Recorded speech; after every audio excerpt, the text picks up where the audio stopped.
Pernahkah kamu berhenti sebentar dan memperhatikan perubahan kecil pada tubuhmu? Garis halus di wajah, rambut yang mulai memutih, atau energi yang tak lagi seperti dulu. Semua orang mengalaminya, namun jarang kita bertanya, mengapa manusia harus menua? Mengapa waktu begitu jelas meninggalkan jejak pada diri kita? Inilah perjalanan memahami salah satu misteri alami kehidupan. Narasi berjudul, Mengapa Manusia Menjadi Tua?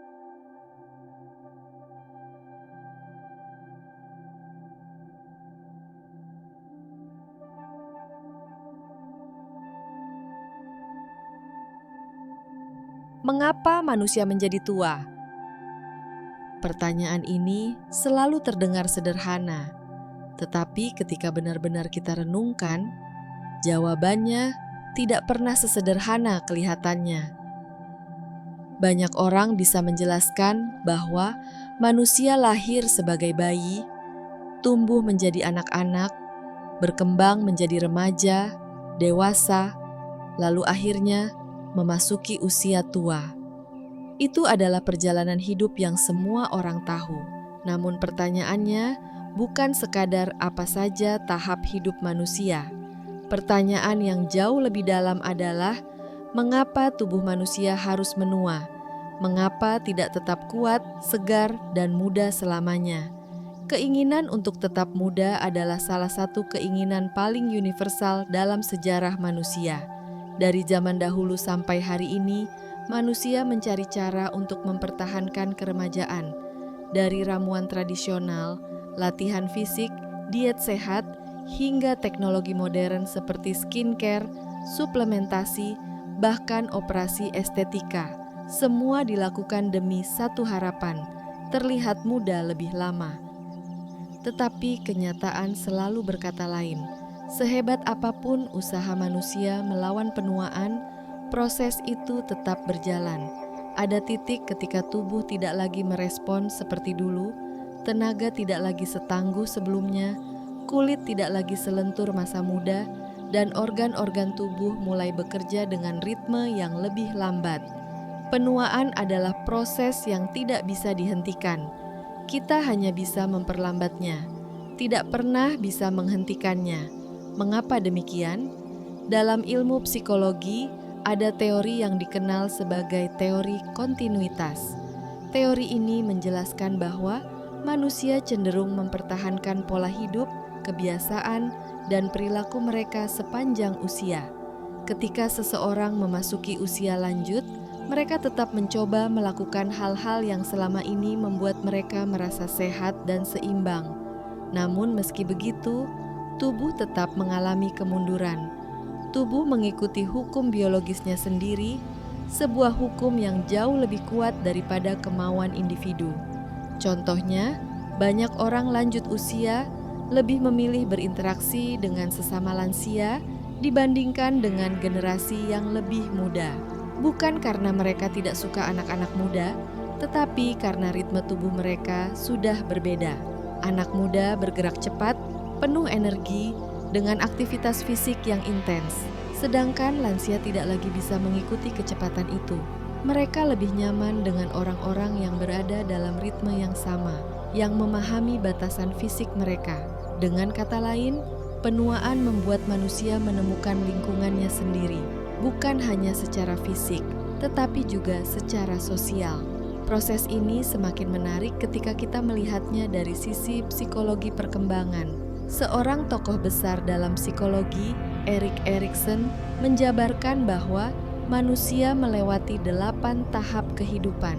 Tahap terakhir yang dialami pada usia lanjut adalah tahap di mana seseorang menilai kembali perjalanan hidupnya.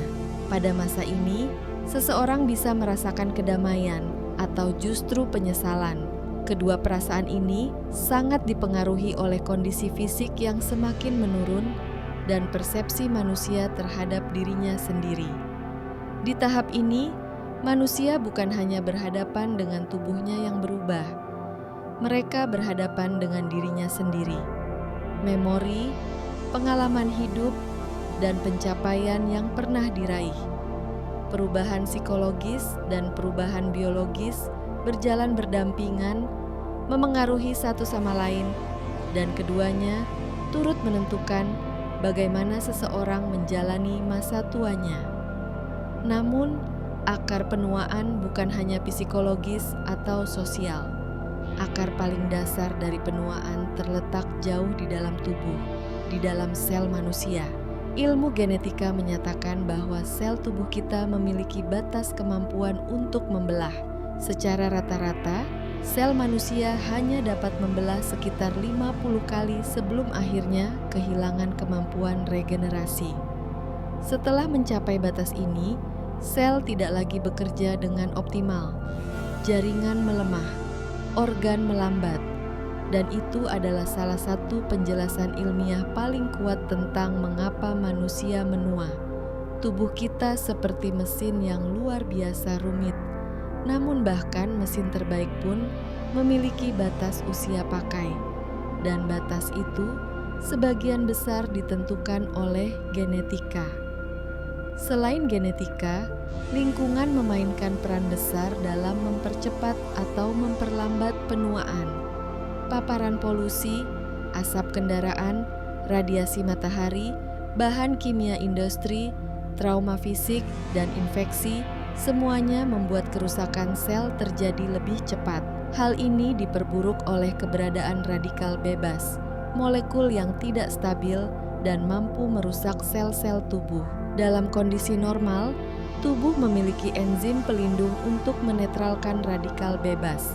Namun seiring bertambahnya usia, produksi enzim pelindung menurun dan kerusakan seluler mulai menumpuk. Kolagen rusak, kulit kehilangan elastisitas, pigmentasi berubah, dan sistem imun menjadi lebih lemah.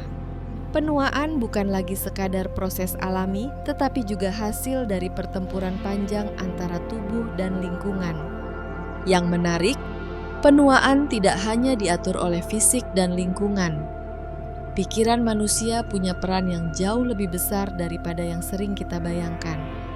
Penelitian tentang umur panjang menemukan bahwa faktor psikologis seperti tertawa setiap hari, tidak menyimpan ambisi berlebihan, memiliki hubungan keluarga yang hangat, aktif bersosialisasi, memiliki keyakinan hidup, dan berpikir positif dapat memperlambat proses penuaan. Ketika seseorang hidup dengan penuh tekanan, tubuh memproduksi hormon stres yang mempercepat kerusakan sel. Tetapi ketika seseorang hidup dengan pikiran tenang, ada tujuan yang jelas, dan memiliki lingkungan sosial yang sehat, tubuh merespons dengan lebih baik. Inilah yang sering membuat satu orang berusia 70 tahun terlihat seperti 45, sementara orang lain berusia 45 tampak seperti 70. Dalam banyak kasus, usia biologis dan usia penampilan dapat berbeda jauh. Dan penyebabnya adalah kombinasi antara genetika, lingkungan, gaya hidup, serta kondisi mental. Jadi, mengapa manusia menjadi tua? Jawabannya adalah karena tubuh memiliki jam biologis, sel memiliki batas waktu, kerusakan seluler terus bertambah, lingkungan memberi tekanan tambahan, pikiran dan gaya hidup memberi dampak besar pada kualitas penuaan itu sendiri. Namun meskipun penuaan tidak bisa dihentikan, kita punya kesempatan untuk mempengaruhi bagaimana tubuh merespons proses itu. Makan sehat, olahraga teratur, tidur cukup, mengelola stres, menjaga hubungan sosial, dan mempertahankan pikiran positif.